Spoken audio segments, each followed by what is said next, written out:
Bonjour et bienvenue, je m'appelle Faisal Afidi, je suis formateur en développement personnel et professionnel. Nous arrivons à la 6e étape pour préparer ta reconversion professionnelle. Je fais cette série en complément de la formation Découvrir tes talents et ta mission de vie dont tu vas trouver le lien en bas de cette vidéo. C'est une formation gratuite, certifiante. Tu peux t'y inscrire tout de suite. Et lors de cette formation, je vais t'accompagner pour découvrir tes talents et ta mission de vie. Cette découverte va te permettre de mieux t'orienter professionnellement, de mieux découvrir là où tu vas exceller, là où tu vas devenir remarquable et surtout là où tu vas être heureux, au moins professionnellement.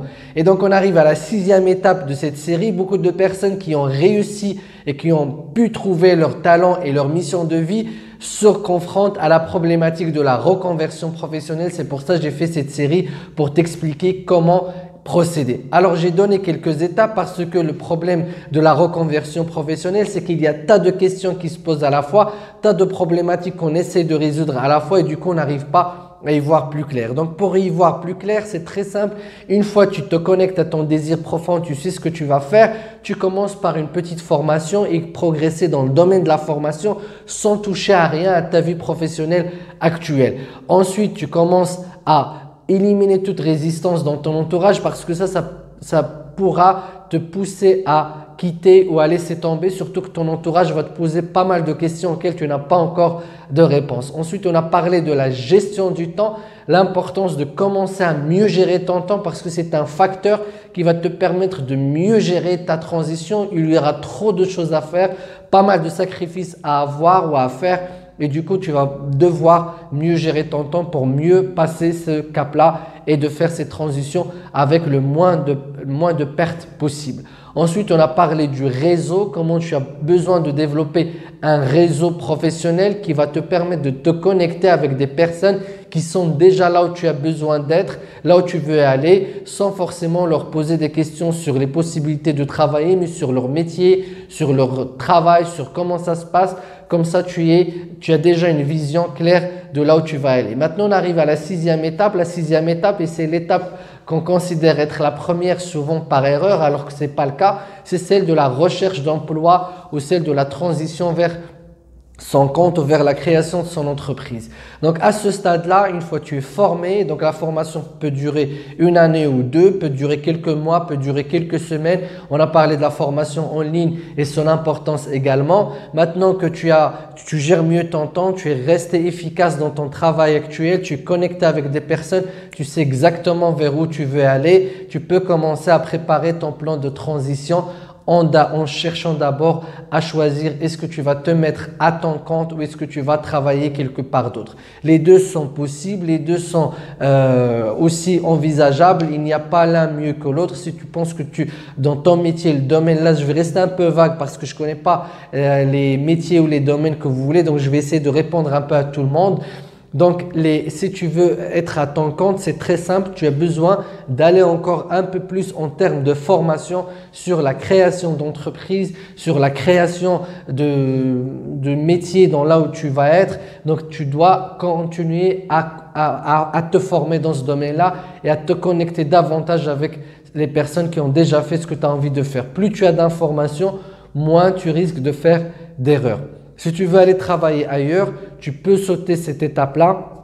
Tu peux commencer à travailler ton CV et commencer à faire ta recherche d'emploi, mais en comptant sur ton réseau. Là encore, essaie d'accumuler un maximum d'informations possibles. Ce qui nous fait peur, c'est l'inconnu. Ce qui nous fait peur, c'est de ne pas savoir où est-ce qu'on va. Ce qui nous fait peur, c'est d'aller vers une destination sans avoir le contrôle sur les différentes étapes.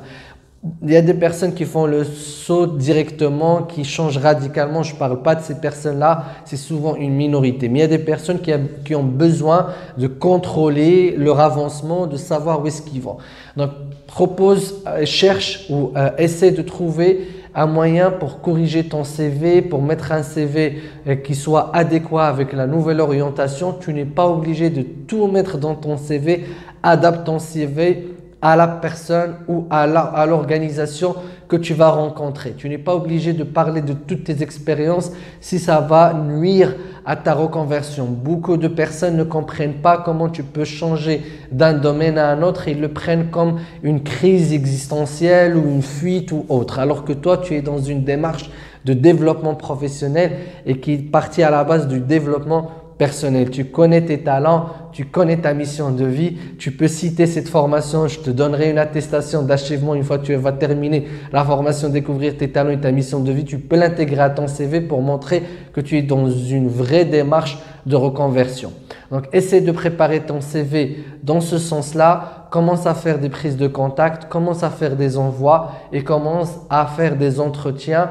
Et les premiers entretiens, considère-les comme des entretiens à blanc. Ça va te permettre de t'entraîner sur comment tu vas présenter ta reconversion et comment tu vas présenter le choix que tu as fait. Et puis, tu laisses les meilleurs entretiens vers la fin, c'est-à-dire ne postule vers les organismes que tu souhaites vraiment que vers la fin. Commence par les entreprises que tu n'envisages pas forcément qu'elles t'acceptent ou que tu sois forcément dans leur organisation. Et si tu vas aller dans l'entrepreneuriat, forme-toi sur l'entrepreneuriat. Il y a beaucoup de formations en ligne aujourd'hui, beaucoup de ressources sur Internet. Accumule un maximum d'informations. Va dans les rencontres des entrepreneurs. Mets en place un business plan s'il le faut. Mets en place la structure dont tu auras besoin et commence petit à petit à faire ta transition. Tu peux quitter l'emploi dans lequel tu es actuellement que lorsque tu auras été sûr de ton saut. Si tu as une famille à charge, fais attention à ce que tu puisses faire la transition financière facilement. Si tu es indépendant, que tu n'as pas beaucoup de charges, tu peux te permettre. Et si tu en as besoin de quitter ton boulot actuel, de passer par une phase où tu vas vivre de tes propres ressources ou vivre d'un job juste pour vivre en attendant que tu passes vers la phase suivante. Le plus important dans tout ça, c'est que tu sois convaincu de ton choix et ce qui va te donner la conviction de ton choix, c'est la première étape. C'est de connaître et d'être sûr de tes talents, de ta passion, de ta mission de vie, de se connecter avec ces dernières et de commencer à se voir que tu ne peux être heureux professionnellement qu'en faisant le métier pour lequel tu es fait. J'ai terminé avec cette série. Je continue à publier d'autres vidéos sur la découverte des talents et de la mission de vie. Mon objectif, c'est de te motiver à aller vers cette démarche. Mon objectif, c'est de te convaincre que c'est que là que tu vas vivre ton bonheur professionnel. C'est qu'en découvrant ta mission et tes talents et qu'en choisissant un métier et une profession dans laquelle tu vas vivre avec tes talents et ta mission de vie. Sache qu'il y a des personnes qui rêvent leur vie et il y a des personnes qui rendent leur vie un rêve. Rends ta vie un rêve et je te donne rendez-vous à la vidéo prochaine. N'hésite pas à t'abonner à ma chaîne YouTube, comme ça tu pourras les recevoir dès leur sortie et je te dis à très bientôt. Ciao, ciao.